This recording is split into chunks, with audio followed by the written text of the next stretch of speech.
Hello friends, I am Madhuri Tal. Today we'll be discussing the topic stop word removal, WordNet and NER. We are covering all these topics under the series that is NLP implementation through NLTK using Colab. This is a part 5 of this series. In the previous videos, we have already seen some of the pre-processing tasks or the noise removal task for natural language processing and their applications. So this video will be covering the remaining topic, that is the stop word removal, WordNet and named entity recognition. Named entity recognition also called as NER. So proceeding further. So these are the basic tasks we have already discussed in the previous videos. They were tokenization, word stemming and lemmatization, part of speech tagging, chunking, parsing. And now we'll be going to see in this video stop word removal, WordNet and named entity recognition. So let us go ahead with one by one. So stop word removal, or what we can call it as removing the stop words, is important task in a natural language processing and the applications. This is something we'll be calling it as a pre-processing task, or even it is called as noise removal. So what do you mean by stop words? These stop words are nothing but the words, but they do have a very little meaning and are mostly used as part of the grammatical structure. So, like the word the, an, in, about, all these words are considered to be the stop words. So, we in English language, not only these are only the stop words, we do have a total list of stop word, and they do have near about 179 stop words. So now let us go ahead to implement the stop word method in your Google Colab. So stop word removal, for that you have to import the stop words. So you have to write down the command from nltk.corpus import stop words. Then from nltk.tokenize, we are calling the method word underscore tokenize. Why we are doing it? Because this word underscore tokenize method will be removing the stop words from the given text. So that way we'll be proceeding. So once it is written, you can call the different stop words of your English by printing stop words dot words in bracket English. So you'll be getting a whole list of your English words, which we call it as the stop words, and you'll be getting here. So you can verify the list is very huge, and this is altogether near about 179 words are there. Now suppose I'm passing a sentence as a or a paragraph, and then I want to remove the stop words from it. So I have passed here the sentences. Now these words are I'm tokenizing it with the method word underscore tokenize. So I'm passing the sentence to the word underscore tokenize method, and then I'm printing the word tokens. So I'm getting the tokens one after the other, and now I'll be verifying in this list of word underscore tokens the stop words are present or not. If they are there, so I'll be removing them. So I have written a simple code here, word underscore tokens, it is defined. Then we are just checking in your word underscore tokens that if token in stopwords dot words English, if it is found in that list, so we are cleaning the tokens. So we are removing the tokens that we have kept in token. So once it will be removed, we are cleaning or we are printing the clean underscore tokens. So these are the tokens which doesn't contain the stop words. So we can say that here clean underscore tokens is equals to nothing but your word tokens minus the stop words. So this is regarding the stop word removal.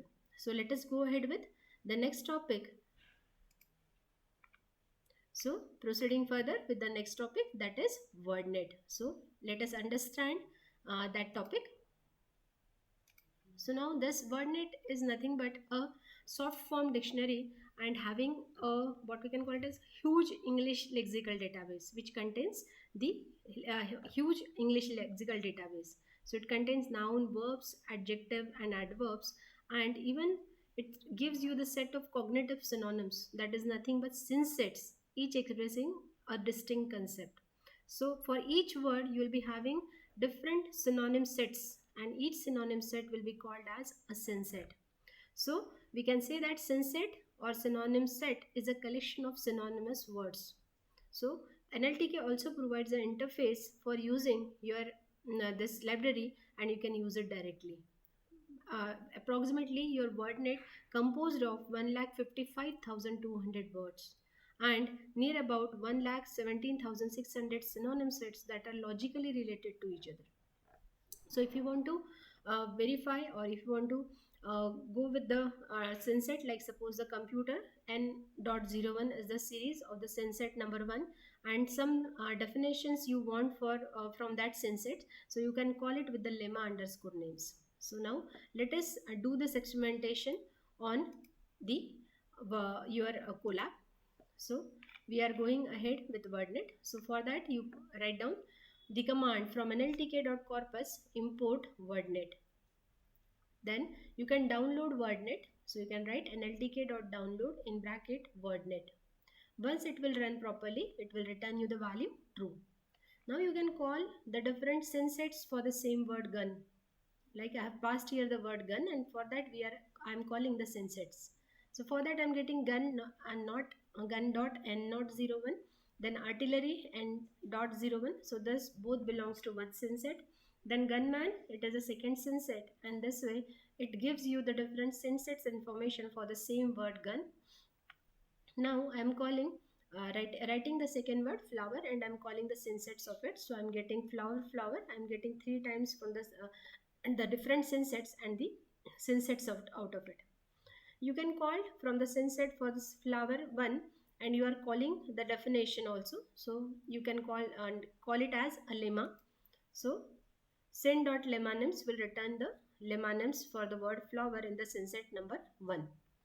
Then you can define, or you can return the definition for the word. So like flower I was passed in from the synset 1. So if you want a definition what in by a flower, suppose, so by the method name definition you can return the definition. So definition says a plant cultivated for its blooms or blossoms. So this way we can get the definition. Then you can call some more examples also for your synset. Now the set of synonyms from different synsets, you can call it from this code.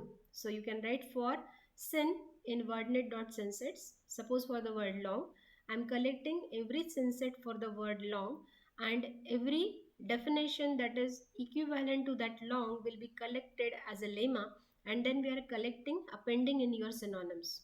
So now at the end we are printing the synonyms, that is we are getting hanker, long, yarn, then retentive, recollective and all that. So these are all synonyms from which belongs to different synsets for the word long. Similarly we can calculate the antonyms also. So they are like wordnet.synset for the word like, so you can verify it. So that is again we are calling the different lemmas for antonyms, and we are appending in your antonyms, and then we are printing the antonyms for the word like. So we are getting output as dislike, unlike and again unlike, and that way. So this way you can try some more words here, and then you can get the output.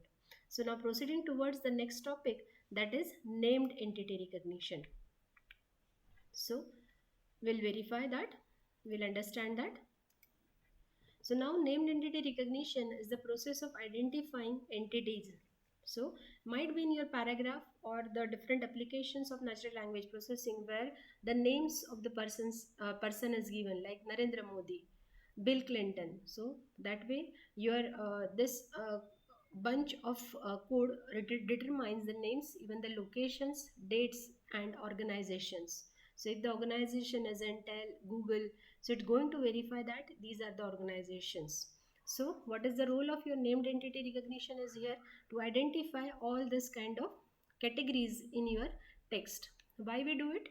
Because when we do some kind of application, we don't want to process this kind of data, that is the name, location, organization. We just want to keep them as it is. So therefore we'll be identifying with the named entity recognition and we'll be keeping it as it is.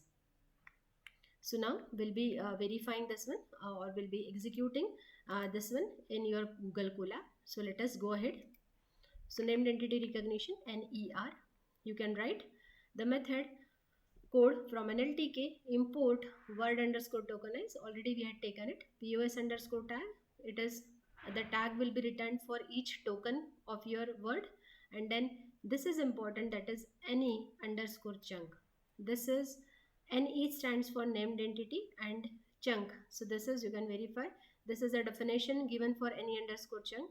It will be taking the tagged tokens and then it will be returning you the named entity recognition values for the total tagged word you will be passing there. So then you have to add one more chunker, that is nltk.download maxent underscore any, again named entity underscore chunker. Then you will be running it, it returns you true. You can download, again you have to add it nltk.download words. It is required to execute this named entity recognition, so you need this also this package. Now I'm passing one sentence, one string to text as a variable. So I've written Johnny works at Intel. So now the words are tokenized from it. So I'm getting the tokens from it. So Johnny works at Intel and then full stop. So this way I'm getting the tokens. Now I'll be passing these tokens to your tagger method. So this is POS underscore tag is one of the method. We have already seen this method in previous videos when we have seen the POS tagging concept. You can watch that video also to get it clear what actually the tagging is. So now tags will be taken here, that is the label grammatical words, or the sorry the label grammatical words for the your sentence. So you'll be getting here like Johnny NNP, then works we visit and that way. Now we'll be passing these tagged tokens to your any underscore chunk method. So it will be taking it and then that value or that result will be taken in one variable ner underscore tree. Now we are printing that variable and then we are getting that S, that is a sentence comprises of all these things. So here Johnny is the person NNP, works as VBZ, and then organization is Intel. So this way we can verify that the output of your named entity recognition. So you can do here the exercise for this task, that is performing extractive based text summarization. So this is a task for you to do or to apply all the kind of operation here and going for identifying the text summarization. So you can perform this exercise. So thank you for watching this video. In the next videos or in the next series of videos, I'll be covering the natural language processing with the package spaCy.